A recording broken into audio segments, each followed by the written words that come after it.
Praise the Lord. கர்த்தர் நல்லவர், அவர் கிருபை என்றும் உள்ளது. கிறிஸ்துவுக்குள் பிரியமானவர்களே, இரட்சகர் இயேசு ஊழியத்தின் சார்பிலே உங்களை சந்திப்பதில் பெரும் மகிழ்ச்சி அடைகிறேன். கர்த்தர் தாமே இந்த நாளிலும் உங்களை ஆசீர்வதித்து காப்பாதாக. இந்த நாளிலே தியானித்தற்கென்று தெரிந்து கொள்ளப்பட்ட இன்றைய வசனம் சங்கீதங்களின் புஸ்தகம் 19:7. கர்த்தருடைய வேதம் குறைவற்றதும் ஆத்துமாவை உயிர்ப்பிக்கிறதுமாய் இருக்கிறது.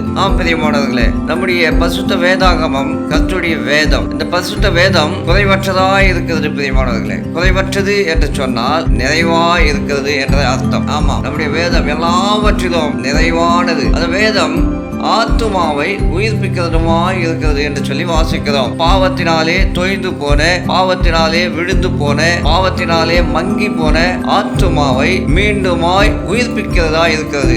பிரியமானவர்களே, மீண்டுமாய் வேத வசனங்களை வாசிக்கும் பொழுது பொல்லாத பாவங்களை செய்திருக்கிறோமே, நம்மை ஆண்டவர் மன்னிப்பாரா, நம்முடைய ஜீவன் மீட்டெடுக்கப்படுமா என்று நீங்கள் கவலைப்பட தேவையில்லை. பிரியமானவர்களே, வேத வசனங்களை வாசிக்கும் பொழுது நம்முடைய ஆத்மா மீண்டுமாய் புதிதாய் உயிர்ப்பிக்கப்படும் என்று சொல்லி பார்க்கிறோம். சுவிசேஷ பாடங்களை வாசியுங்கள். ஆண்டவராகிய இயேசு கிறிஸ்துவுடைய வாழ்ந்த வாழ்க்கையை, அவருடைய அன்பை குறித்து நாம் தெரிந்து கொள்ளலாம். பிரியமானவர்களே, சங்கீத புஸ்தகங்களை வாசியுங்கள். கர்த்தரை ஆராதிப்பது எப்படி என்று சொல்லி தாவீது சொல்லி இருப்பதை நாம் பார்க்கலாம். பிரியமானவர்களே, நீதிமொழிகள் புஸ்தகங்களை வாசியுங்கள். ஞானத்தை பெற்றுக் கொள்வது எப்படி என்று சொல்லி, வாலிப வயதிலே கர்த்தரை எப்படி தேட வேண்டும், வாலிப வயதிலே எப்படி வாழ வேண்டும் என்று சொல்லி நீதிமொழிகள் புஸ்தகத்திலே நாம் தெரிந்து கொள்ளலாம். பிரியமானவர்களே, இப்படியாக வேதம் முழுவதும் பல தீர்க்கதரிசிகளை குறித்தும், பல விசுவாசிகளை குறித்தும், பல ஆண்டவருடைய கிருபைகளை குறித்தும், புதிய ஏற்பாட்டிலே ஆண்டவராகிய இயேசு கிறிஸ்துவுடைய அன்பை குறித்தும், அவருடைய உபதேசத்தை குறித்தும் நாம் வேதத்திலே வாசிக்கும் பொழுது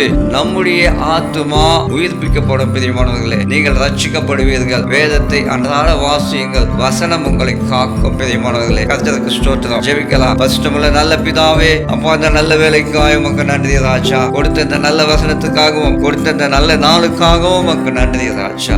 தகப்பனே, இந்த வசனத்திலே நாங்கள் வாசித்தது போல உம்முடைய வேதம் குறைவற்றதாய் இருக்கிறது. எல்லாவற்றிலும் நிறைவான வசனங்களை கொண்ட வேதமாய் இருக்கிறது. தகப்பனே, இந்த வசனங்களை நாங்கள் வாசிக்கும் பொழுது, வேதத்தை நாங்கள் தியானிக்கும் பொழுது எங்களுடைய பாவங்கள் மூடப்பட வேண்டும், எங்களுடைய அக்கிரமங்கள் மூடப்பட வேண்டும், எங்களுடைய ஆத்துமா ரட்சிக்கப்பட வேண்டும். தகப்பனே, நமக்கு கிருபை செய்வீராக. மீண்டுமாய் உம்முடைய வசனத்தின் மூலமாக நாங்கள் உயிர்ப்பிக்கப்பட வேண்டும், ஞானத்தை கற்றுக்கொள்ள வேண்டும், அபிஷேகத்தை பெற்றுக்கொள்ள வேண்டும். வசனங்கள் மூலமாக நாங்கள் வாழ்கிற வாழ்க்கையை சீர்படுத்திக் கொள்ள வேண்டும். தகப்பனே, எங்களை கிருபை செய்யும். எங்களை உமக்கென்று தகுதிப்படுத்தும். வசனங்களுக்கு கீழ்ப்படுகிற பிள்ளைகளாக எங்களை மாற்றும் ராஜா. வழி நடத்தும். காத்துக்கொள்ளுங்க. துதி கன மகிமை உமக்கு செலுத்துகிறோம். இயேசுவின் மூலம் பிதாவே. ஆமென், ஆமென்.